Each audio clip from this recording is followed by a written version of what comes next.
Every day, we interface with massive, globe-spanning products. We tap on glass screens built across oceans, board jets the size of buildings, and consume media generated by thousands of people. We easily recognize the logos on the back of the device or the side of the plane, but what we usually ignore is the underlying human architecture required to organize the hundreds of thousands of individuals actually building these things. Organizational structure is the formal arrangement of tasks and reporting relationships.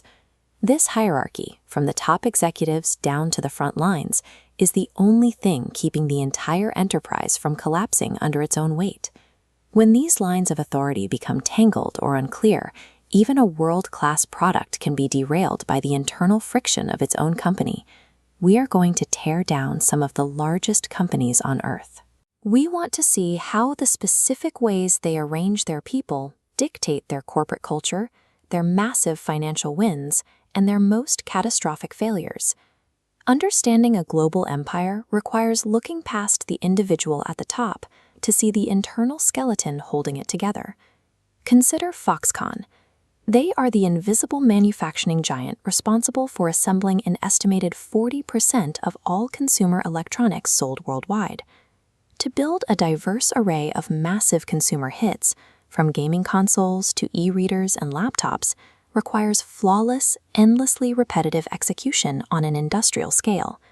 To hit that volume, Foxconn relies on a concept outlined by sociologist Max Weber. He called it the Bureaucratic model, a system built for absolute uniformity and an unbending chain of command. This is a vertical functional approach. Workers are grouped into distinct departments based strictly on similar skills. Everyone has a highly specific narrow lane. Notice how authority flows exactly one way, straight up the chain. It keeps workers hyper-focused, removing distractions to maximize productivity. But there is a glaring downside. Structuring a company this way creates deep vertical silos. Departments rarely cooperate with each other. The daily routine becomes incredibly rigid, and humans end up treated like interchangeable gears in a machine. We saw the real-world consequence of this rigidity in 2010. Severe worker burnout and a tragic string of suicides at Foxconn facilities forced the company to scramble, installing safety nets outside high-rise dormitories and hiking worker pay by 30% just to stabilize the workforce. The vertical functional structure demands a brutal trade-off. It delivers unmatched global efficiency, but it extracts a very severe, measurable cost from the people inside it. That rigid single chain of command works when you make millions of the exact same item. But when a company scales up to produce wildly different types of products, a single vertical ladder snaps.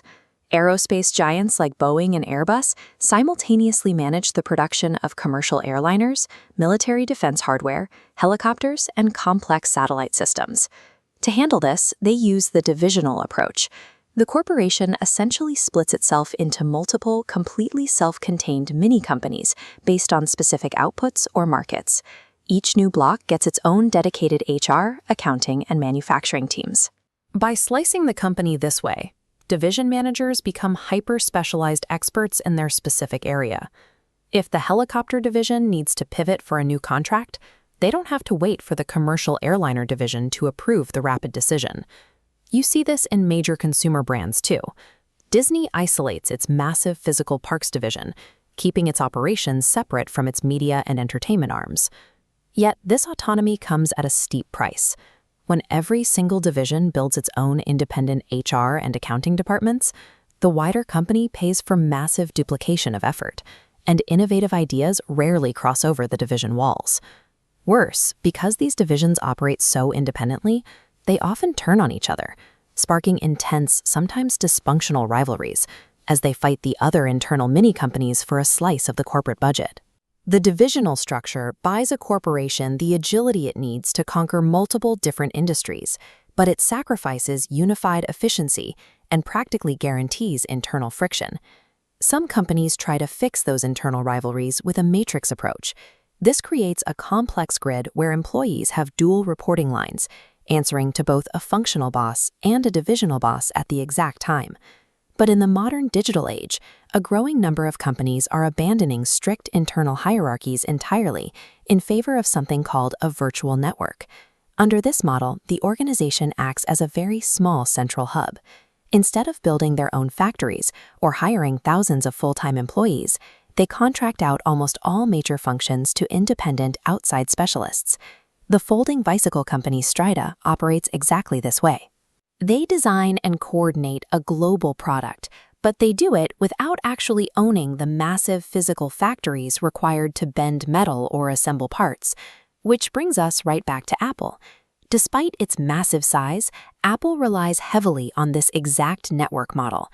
They outsource the regimented vertical manufacturing to companies like Foxconn, allowing the central Apple hub to stay lean and hyper-focused on design. Operating as a virtual network proves that you don't actually need to own the factory to build a global empire. You just need to control the center of the web. When you lay all these blueprints side by side, one reality becomes clear. There is no single, universally perfect organizational structure. Every option is a calculated compromise. If you need to stamp out 10 million identical glass screens flawlessly and cheaply, you build a vertical functional machine, knowing it will be deeply rigid. If you want to build jetliners and satellites at the same time, you adopt a divisional structure to attack those different markets, accepting the heavy financial cost of duplicating your workforce. And if you want maximum agility without the physical weight of traditional scaling, you deploy a virtual network. So the next time a massive corporation releases a brilliant new device or suffers a catastrophic public failure, look past the CEO's vision. The true cause of that outcome is the invisible organizational skeleton be built to execute it.